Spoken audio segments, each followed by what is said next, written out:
સાગરભાઈ આપની પ્રતિક્રિયા, પછી આપણે સમાપન. જી, મારું ખુદ કહેવા છે એટલો મને ટાઈમ આપજો. જી જી બિલકુલ. સૌથી પહેલા તો ભારતીય જનતા પાર્ટીની અંદર જે લોકો, જે કોંગ્રેસના નેતાઓ આ ભારતીય જનતા પાર્ટીના બે મહાન નેતા જે આપણા દેશના વડાપ્રધાન અને ગૃહમંત્રી છે એમને હું નથી બોલી રહ્યો, આ પબ્લિક ડોમેનમાં છે. અર્જુનભાઈ મોઢવાડિયાએ આ દેશના વડાપ્રધાન અને એમના ગૃહમંત્રીને રંગા અને બિલ્લા કહ્યું હતું, એમને પણ આ લોકોએ આવકાર્યા છે. એનું ઉદાહરણ એ છે કે હમણાં એક ચેનલ ઉપર એક મહિલા એન્કરે આપણા વિત્તીય મંત્રી નિર્મલા સીતારમણને પ્રશ્ન કર્યો કે તમારી પાર્ટીમાં કોઈને પણ આવકાર્ય છે, તો કે હા કોઈને પણ. તો એ મહિલા એન્કર એમ કહ્યું કે એની ઉપર 10, 15, 20, 25, 107 કેસ આપણા CR પાટીલ ઉપર છે, એવા પણ આવે તો પણ એ આવકાર્ય છે, તો કે હા એમણે કહ્યું કે આવકાર્ય છે.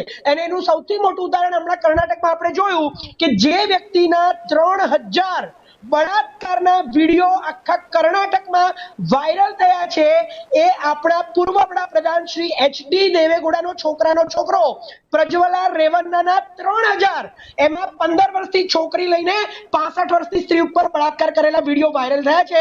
એ વ્યક્તિને આપણા દેશના વડાપ્રધાને 15 દિવસ પહેલા આ મારો પુત્ર છે, જો તમે આ પુત્રને, મારા પુત્રને તમે વોટ આપશો તો મોદીને મજબૂતી મળશે, એવું આપણા દેશના વડાપ્રધાને કહ્યું છે. એટલે એમણે કહ્યું કે કચરો જે કહેતા હતા એ આવે છે, સાચી વાત છે, કચરો નહીં, આખો નાખો ઉકારડો એ ભારતીય જનતા પાર્ટીમાં છે. કેટલા રેપિસ્ટના નામ આપું?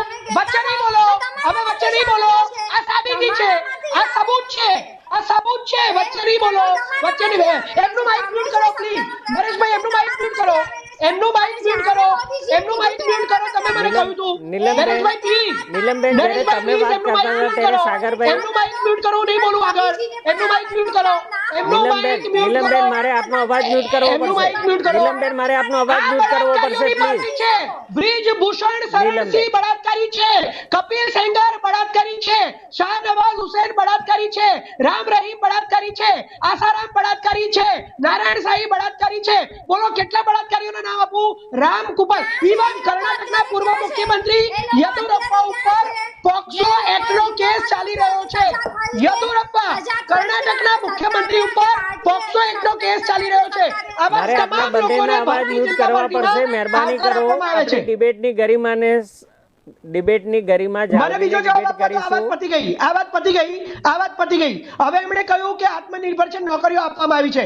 20 કરોડ નોકરીઓ નથી આપવામાં આવી.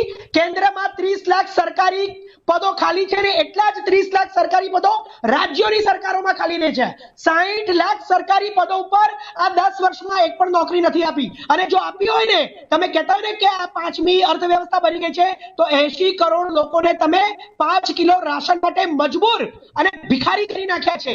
તો નથી કોઈ યોજના રોજગાર માટેની, નથી કોઈ યોજના આવક માટેની, નથી કોઈ યોજના. 16 લાખ કરોડ રૂપિયા ઉદ્યોગપતિઓના માફ કર્યા છે આ સરકારે, પણ ખેડૂતોનું દેવું માફ નથી કર્યું, ખેડૂતોની આવક બમણી નથી કરી. અને 700 કિસાનોની હત્યા પછી પણ પ્રધાનમંત્રી એવું કહે છે કે હું તમને સમજાવી ના શક્યો એટલે હું આ કાનૂન પાછા લઈ રહ્યો છું.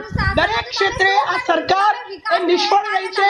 પોતાના કોઈ પણ મેનિફેસ્ટોને આ સરકારે કરવો જ રહ્યો જે આપણે નથી કરી શક્યા. બંને પ્રવક્તાઓના અવાજ બંધ કરશો. આપણે ચર્ચાના સમાપન તરફ આગળ વધીશું. બંને પ્રવક્તાઓના અવાજ બંધ કરી દેશો પ્લીઝ. ટેકનિકલ